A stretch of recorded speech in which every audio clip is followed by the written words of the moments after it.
Hello, hello, hello mga mare! Welcome back to my YouTube channel! Ayan! For today's vlog ay magluluto tayo ng patatim with pineapple chunks. So ayan, sa isang pan maglalagay lang tayo ng konting amount ng ating oil. Papainit lang natin ito mga mare at saka natin ipapan fry ang ating pata ng baboy. Make sure mga mare na nalinisan natin ito ng maayos. Ipapan fry lang natin ito mga mare hanggang sa magkaroon siya ng medyo toasted na texture. Hindi naman kailangan mga mare na toasted talaga dahil lulutuin pa naman natin ito mamaya.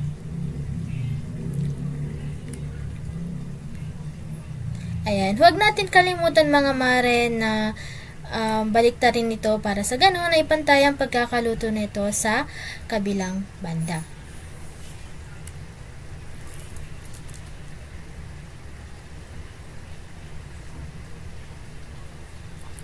Etong lulutuin po pala natin mga mare ay own version ko. Iba-iba po kasi ang pagluluto ng patatim mga mare. Meron ditong hindi naglalagay ng mga pineapple at meron din ditong naglalagay ng pineapple. So, ayan mga mare, gawin lang natin itong proseso na to sa lahat ng pata ng baboy para sa ganun ay makapagsimula na tayo pagtapos natin ito ipan fry.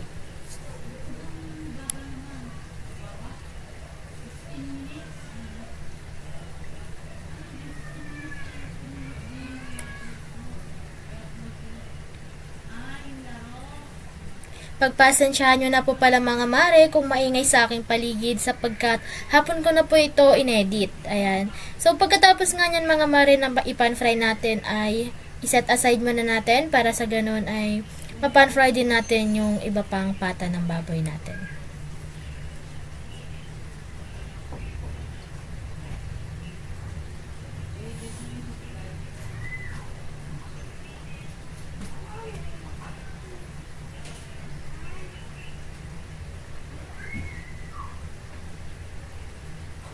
Ayan, ngayon naman mga mare ay medyo okay na yan kapag ganyan na yung texture nito. Kaya pwede na natin yan i-set aside.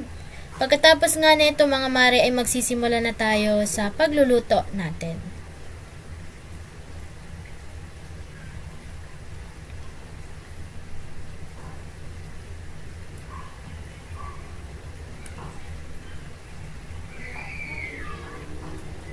Yung iba po mga mare ay pinapalambot ito sa pressure cooker pero ang ginawa ko po ay pinan-fry na lang natin.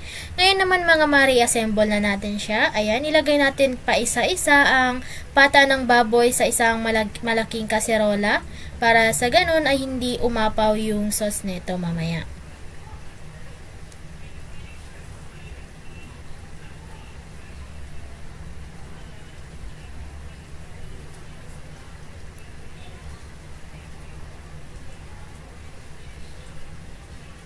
Ayan, pagkatapos nga nyan mga mare, maglalagay tayo dyan ng star anise. Maglalagay din tayo dyan ng sibuyas, ng pamintang buo, ng dahon ng laurel at ng bawang. Hindi ko na po hiniwa ng maliliit yung ating bawang mga mare para mas lasang-lasa nyo. Ayan, maglalagay din tayo dito mga mare ng toyo. Ayan. Nakadepende na po yan sa inyong mga mare kung gaano po karami ang inyong ilalagay. Dahil tansya meter lang po ang aking ginawa. Ngayon mga mare, gagamit tayo dito ng Sprite. Isang maliit na bottle ng Sprite po ang aking ginamit mga mare. Magbibigay yan ng dagdag na linamnam sa ating patatim. At ayan mga mare, sinama ko na rin yung juice ng ating pineapple chunks. Ayan.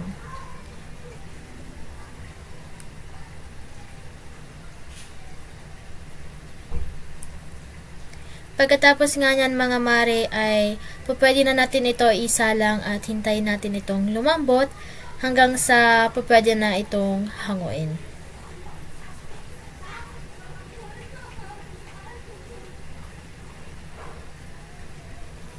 Ayan mga mare, naglaga rin po pala ako dyan ng asukal. Ayan, nakadepende na po yan sa inyo mga mare kung gaano po yan kadami, kung gaano po karaming asukal ang inyong ilalagay.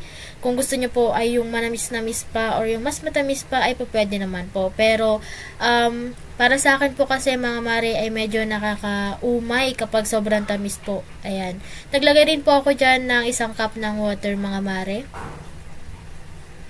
Ayan. Pagkatapos nga yan mga mare, isalang na natin ito at hintayin natin itong kumulo.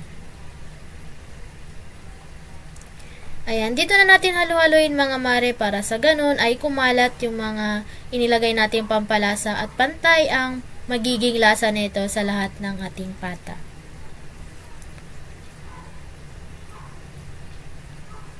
Ayan, kita nyo naman yan mga mare at kulong-kulo na nga po yan. Ayan, hintayin na lang natin mga mare na lumambot pa ito bago natin ito hanguin.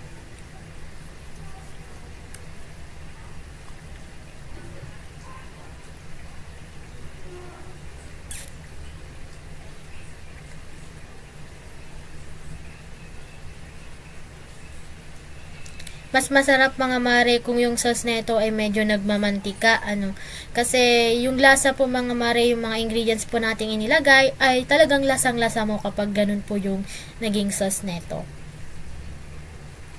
Sa paghahalo naman po mga mare ay dahan-dahan lamang po tayo para sa ganun ay hindi po madurog yung ating pata ng baboy. Kasi mga mare, kapag hindi po natin yan dinahan-dahan ay madudurog po yan at magiging pangit na po ang texture.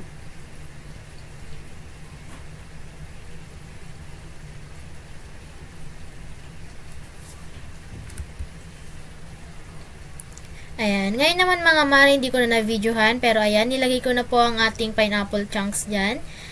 Ayan, magbibigay din po ng dagdag lasa yan sa ating patatim. At naglagay rin po pala ako dyan mga mare ng siling labuyo. Ayan, para mas masarap ang kain ng ating pamilya, siling labuyo ang katapat. Ayan.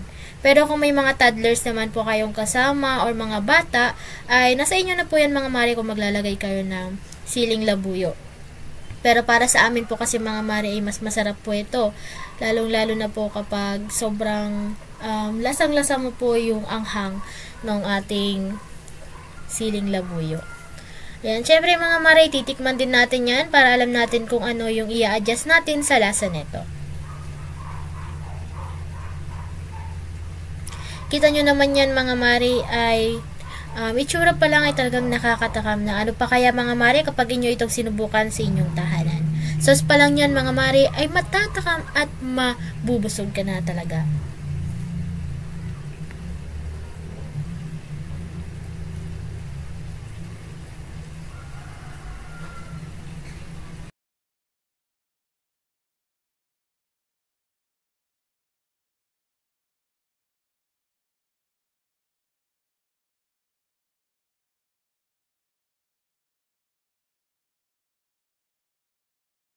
Pagpasensyahan nyo na po mga mare kung yung voice over natin ay medyo maingay dahil may mga bata po na naglalaro sa kabilang street ngayon dahil hapon na po at alas 5 na po ng hapon. At ayan, ito na po ang ating finished product sa ating patatim with pineapple chunks. Kaya ano pang hinihintay nyo mga mare? Subukan nyo na rin ito sa inyong tahanan at iserve sa inyong pamilya. Tiyak na magugustuhan nila ito at mapapa-unli-rice ka dahil sauce pa lang, ulam na.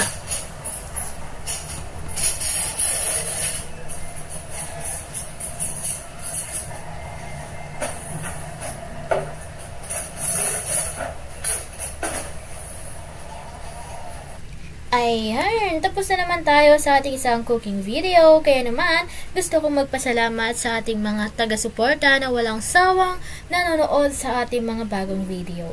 Ayan, hanggang sa muli mga mare, paalam!